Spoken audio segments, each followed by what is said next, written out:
Moses has a lot of fears. And I think there's people out there with fears. It's these God's giving them these God assignments that are, again, bigger than what you can do alone. I think that's the reason he gives them to us, because we have to rely on him. But what would you say to someone that's saying, I'm afraid, like Moses, I'm afraid, God, how would you encourage them?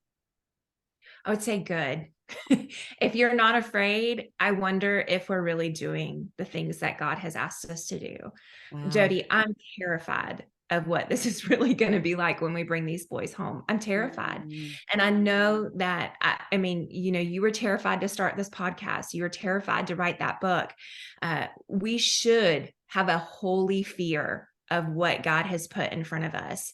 And I think when we allow fear to not fuel us with anxiety and depression and darkness, but we allow it to fuel us in a way of, I have to trust God so much through this. Like, if I do this, I'm going to mess it up.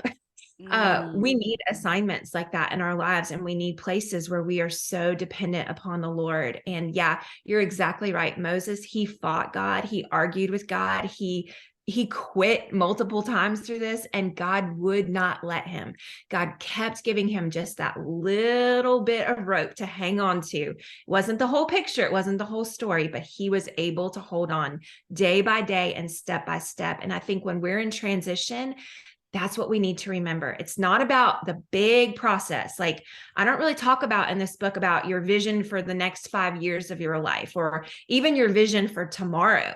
I talk about what you have to do right here, right now, today, because that's the message that we need when we're so afraid.